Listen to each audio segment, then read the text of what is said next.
السلام علیکم ورحمت الله وبرکاته. زیما القاری دوست محمد یوټیوب چینل نا بیا تاسو ته مخاطب یم.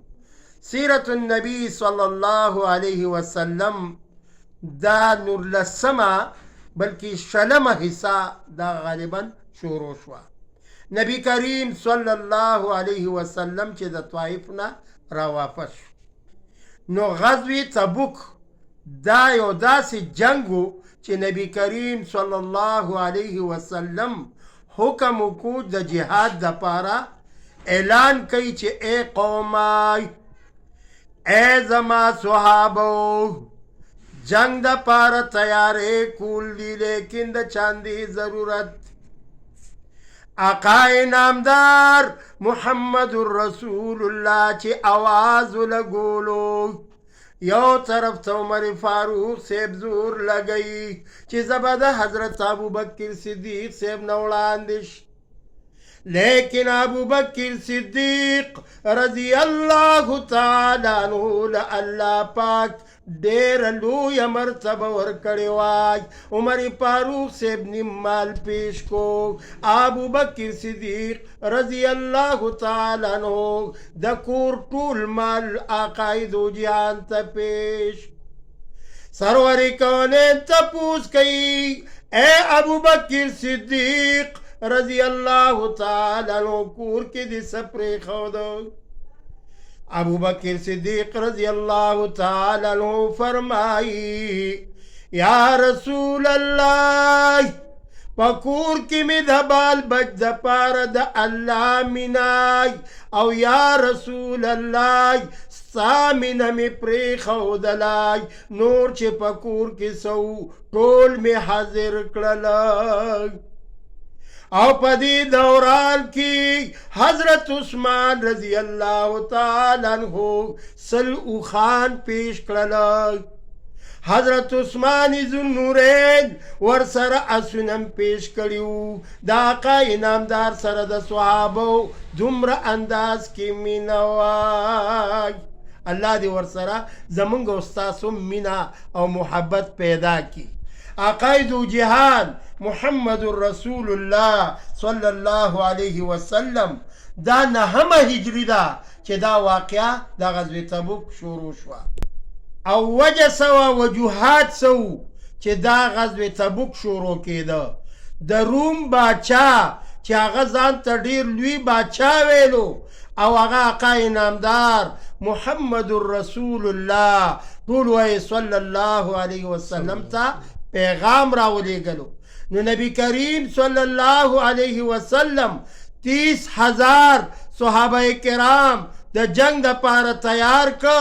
حلال کی قاد سالم وا خو حکم د نبی کریم صلی الله علیه وسلم صحابه آواز کو اللهم لبیک یا رسول الله لبیک حاضر خدمت ولاریو یا رسول الله حکم کوي چې ستاسو حکم سوي مونږ ته به په سر سترګو باندې هغه منظور. نو آقای نامدار محمد رسول الله صلی الله علیه وسلم غزوه تبوک دا جنگ د دې وجه نه جوړ شو. عرض می دا کولو چې نبی کریم صلی الله علیه وسلم یو څو معجزات چې هغه زه تاسو ته اوس پیش کوم. نمبر 1 معجزه دا وه چې آقای نامدار محمد رسول الله صلی الله علیه وسلم نای اوخه بیدرک شولای. رب العالمین ورتای د بر د اسمانونو نوحی کئی ای زما محبوب پیغمبرای لار شپ پلان کی درخت لاندې ستا اوخه موجود دای. دا د نبی علیه السلام معجزه وا. نورم ډېرې معجزې د نبی علیه السلام هم پکې شته خو لیکن چون کې وخت دا لږ کم دی. آقای نامدار محمد رسول الله صلی الله علیه وسلم. خالد رضی الله تعالی عنہ یو صحابي دی او هغه چاته ولیږلو؟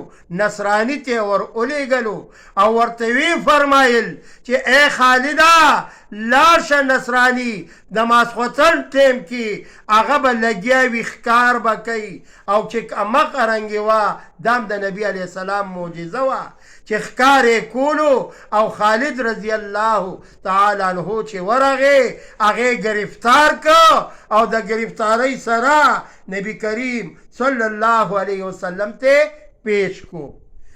عرض می دا کولو چې نبی کریم صلی الله علیه وسلم 15 یا 14 ورځې قیام دغه ځای کې وکړو. د هغې نه بعد نبی کریم صلی الله علیه وسلم غزوه تبوک فتح کړله. الحمدلله مسلمانانو له الله فتح ورکړه. نبی علیه الصلاة والسلام هغه ډېر زیات خوشحاله شو، لیکن منافقینو دغه ځای کې مسجد ضرار هغې جوړ کړی. آقای نامدار محمد رسول الله صلی الله علیه وسلم صحابو ته حکم وکړو ای صحابو اور ورته ولګوئ. هغې وران که. نبی کریم صلی الله علیه وسلم د هغې خوا کې مسجد قبا هغې جوړ. عرض مې دا کولو چې د مسجد قبا سره نږدې دا مسجد ضرارو. ولې مسجد قبا نبی کریم صلی الله علیه وسلم اول کې جوړ کړی. نو کریم صلی الله علیه وسلم حجۃ الوداع ورته وی آخري حج دی او نبی کریم صلی الله علیه وسلم حج بیت الله الذی سبحان الله 1,00,000 صحابه کرام ورسره دي. آقای نامدار محمد رسول الله بیت الله شریف ترازی کله چې حجۃ الوداع کې آخري خطبه لوستله ای زما صحابو واورئ او زما یو څو خبرې ضرور واورئ. اولنۍ خبره مې دا ده چې ترکت فیکم امرین. ای صحابو دوو څیزونو تاسو ته مې پرېښوده کتاب الله و سنتو. زه به سبا دنیا کې نه یمای دوه څیزونه به مې تاسو ته پرېښي یو د الله کلام دی و سنتو بل زما حدیث. آقای نامدار دویم کرتی آواز کوي ای زما صحابو که زه سبا دنیا کې نه یم نو امانتګر ته به امانت رسوئ. دریم خبره دا کوي چې د زنانو په خاوندانو حقوق د خاوندانو په زنانو حقوق د دې به ډېر زیات خیال ساتئ. دریمه خبره عقاید جهانو فرمایله. آقای نامدار محمد رسول الله صلی الله علیه وسلم چې کم وخت کې دا خبرې وکړه ای صحابو د الله په نیز بغور هغه څوک وي هغه په حسن بنوي په عرب او عجم بنوي. تاسو کې چې کم انسان ډېر زیات تقوادار وي دا به د الله په نیز الله ته ډېر نږدې وي. یعنی آقای نامدار وفرمایل چې د عربي به په عجمي باندې څه فضیلت نه وي، د عجمي به په عربي باندې څه فضیلت نه وي، په تقوا باندې به خبره وي.